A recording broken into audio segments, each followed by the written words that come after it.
1991 TV YouTube-յան ալիքի եթերում ուղիղ խոսքն է բարև ձեզ։ Եվ այսպես Նիկոլ Փաշինյան Մայրաթոր առճակատումը մտավ բացահայտ պատերազմական փուլ։ Մայրաթորը գրեթե բաց տեքստով հայտարարեց, որ Նիկոլ Փաշինյանը պետական դավաճան է եւ պետք է հասնել իշխանափոխության։ Իհարկե ձևակերպումները ավելի մեղմ էին, բայց ասելիքը դա էր հստակ, որովհետեւ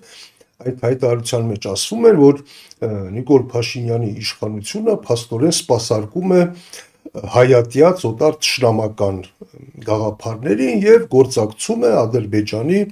այդ քարոզչական այդ նարատիվների հետ։ Սա հենց ազգային դավաճանությունն է, որովհետեւ երբ դու ասում ես, որ քո երկրի իշխանությունը համագործակցում է թշնամի իշխանության հետ եւ նրանց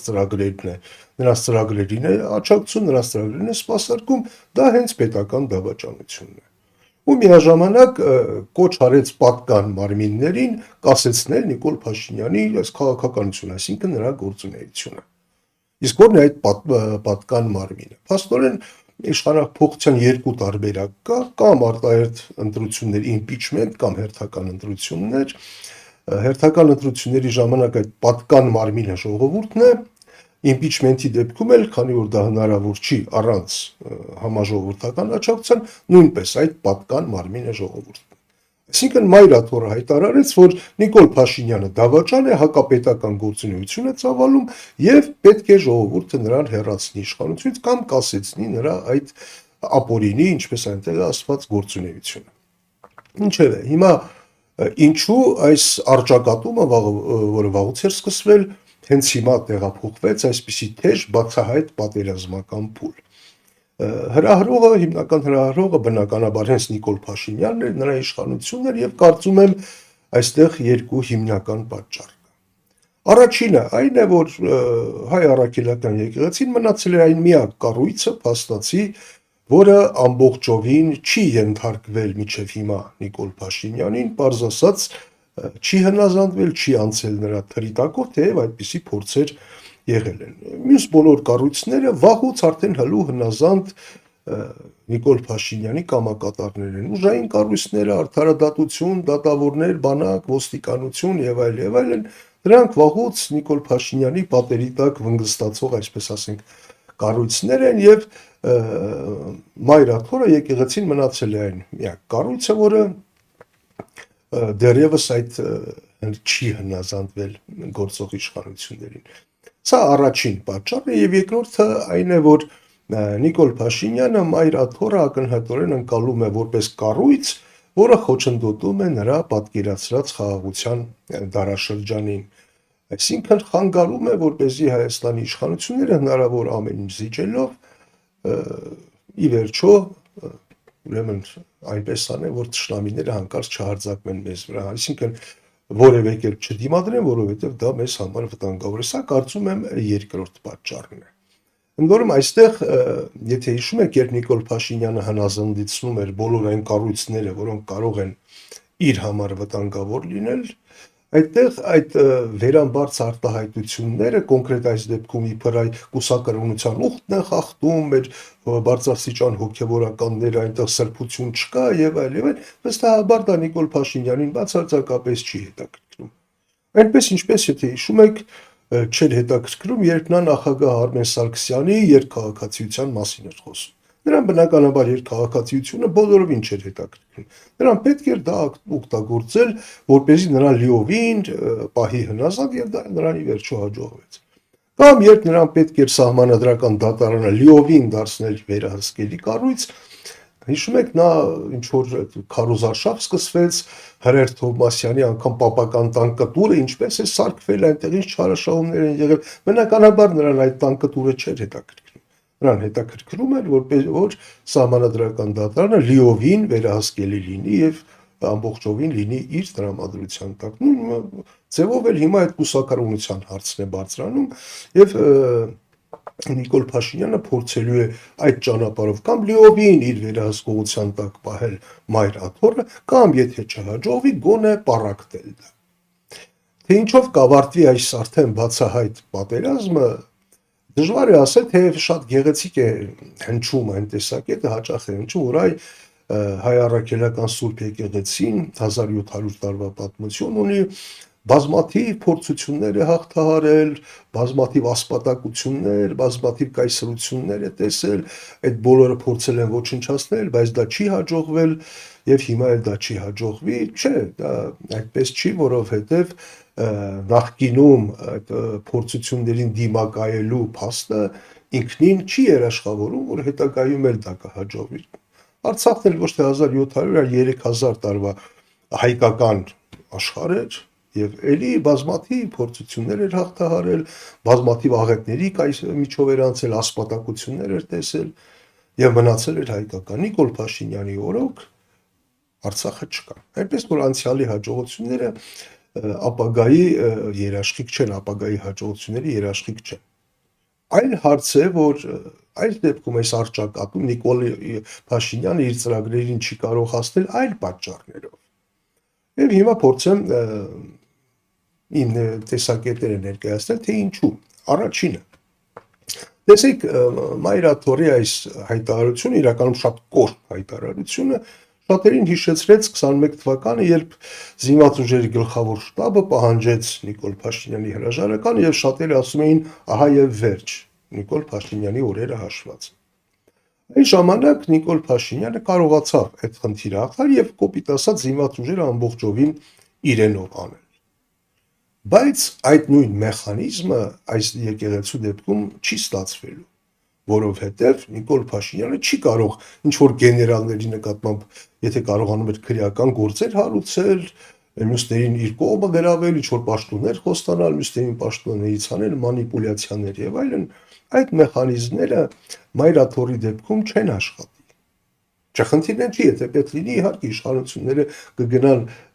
եպիսկոպոսներին էլ, չգիտեմ,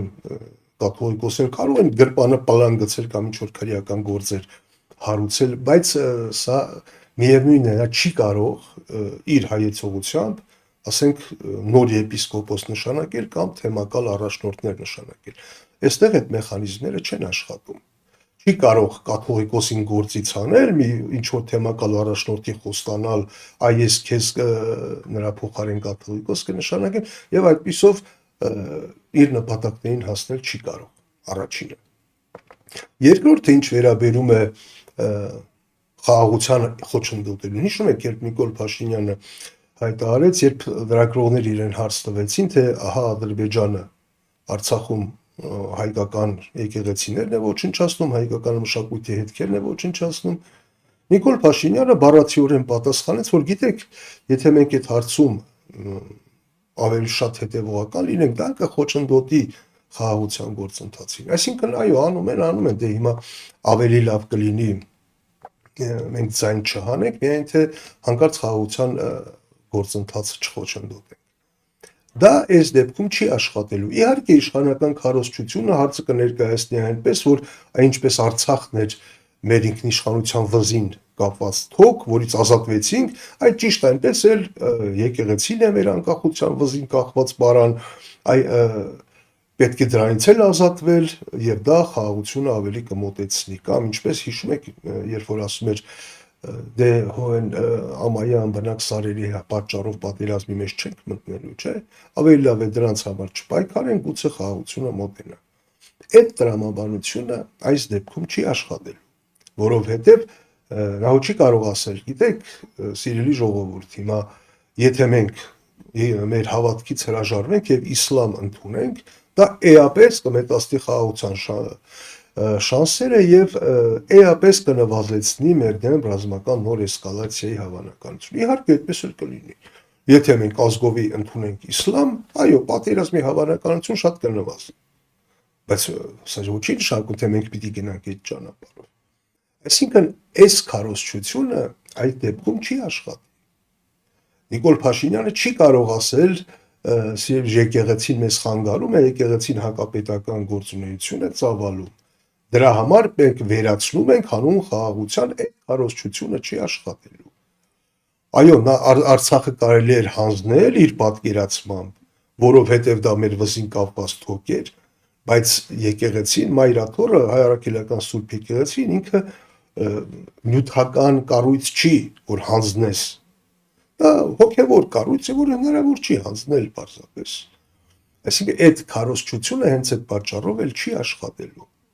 Այո, Նիկոլ Փաշինյանին գուցե մեծ հավանականությամբ կհաջողվի պառակտել եկեղեցին, բայց ջախջախել, վերացնել չի կարող։ Եվ իրենց ամենաշատը հենց սա է մտահոգում։ Ինչ վերաբերում է ընդհանրապես այս իրավիճակին, ապա մեծ հաշվով սա բավականին ցավալի իրավիճակ է, որովհետև հետևանք է նաև մեր քաղաքական դաշտի ամլության, այսպես ասենք, կամ անդիմադիր դաշտի գրեթե չգոյության, որովհետև հակառակ դեպքում եկեղեցին ստիպված չէր լինի ինքը իրեն պաշտպանել։ Եկեղեցին չպետք է ինքը իրեն պաշտպաներ։ Դրանով պիտի զբաղվեին քաղաքական ուժերը, ընդ որում եթե լիներ ուժեղ կազմակերպված ընդդիմություն, իշխանությունները չէին համարձակվի այսպես բացահայտ լկտիությամբ ու ցինիզմով հարձակվել եկեղեցու վրա։ Եվ գիտեք, ինչպես նույն 21 թվականին, երբ զինված ուժերի գլխավոր շտաբը պահանջեց Նիկոլ Փաշինյանի հրաժարական, այն ժամանակ ինչ էր, փաստորեն փոխանակ ընդդիմությունը բանակին պաշտպաներ այս տոտալ այդպիսի քաղաքական գործիք դարձնելուց, այդ ընդդիմությունը հույսը դրել էր բանակի վրա, որ այ բանակը մեզ կօգնի, ընդդիմությանը կօգնի, մենք կհասնենք իշխանափոխության։ Այդպես չպիտի լիներ։ Նույնն էլ հիմա է։ Քաղաքական ընդդիմադիր ուժերը պիտի պաշտպանեն եկեղեցուն իշխանություններից եւ ոչ թե հույս ունենան, որ այ եկեղեցին իրենց կպաշտպանի իշխանություններից եւ եկեղեցին իրենց կօգնի, որպեսզի իրենք հասնեն իշխանության։ Դա եկեղեցու գործը չի։ Այդ եկեղեցին լավ օրից չէ, որ հիմա ստիպված է ինքը իրեն պաշտպանել։ Եթե լիներ նորմալ քաղաքական դաշտ, եկեղեցին այո պիտի իր գործերով զբաղվեր եւ իշխանությունների այս շանսեր, որ ասում նրանք կարող են պառակտել դա կամ առնվազն նվազեցնել եկեղեցու հեղինակությունը, ինչու են կարող, որտեղ այո բոլորս էլ գիտենք, որ եկեղեցուն կամ բարձրաստիճան հոգևորական խավի շրջանակներում իսկապես լուրջ խնդիրներ կան եւ դրանք վաղուց են եղել, այո, դրանք առկա են, բայց համեմատեք, ասենք կառավարության կամ իշխանական վերնախավի մեջ այդ արատների, այսպես ասենք, տոկոսային հարաբերության, ասենք պարզ ասած բարձրաստիճան եկեղեցականների շրջանակներում կուսակրոնության ուխտախախտածների տոկոսային հարաբերությունը ենթադրենք եւ բարձրաստիճան կառավարական էշելոններում կոռուպցիոներների, կաշառակերների տոկոսային հարաբերությունը նայեք։ Վստահաբար իշխանական շրջանակներում տասնյակներով ավելի մեծ է տոկոսային առումով։ Տասնյակներով ավելի բարձր տոկոս են կազմում կաշառակերները, սահմանադրություն խախտողները, կոռումպացվածները եւ այլն։ Էլ չեմ խոսում այն մասին, որ դրանք ամեն դեպքում համադրելի չեն, որովհետեւ եթե բարձրաստիճան եկեղեցականները կուսակրոնություն ուխտ են խախտում, դրանից պետությունը չի կրում այն վնասները, այն աղետները, որ կրում է պետությունը, երբ որ պետության ղեկին հայտնված են ահա այսպիսի ապաշնոր, չեմ ասում կոռումպացված, հանցագործ, բայց այսպիսի ապաշնոր մարդիկ, այսինքն աղետները համադրելի չեն դրանց վերած։ Այնպես որ այս հարցերը, այս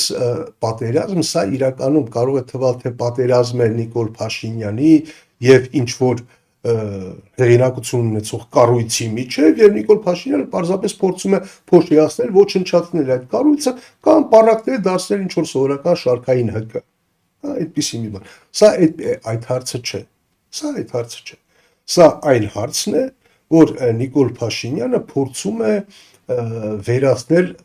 դիմադրության կամ հնարավոր պոտենցիալ դիմադրության բոլոր օջախները,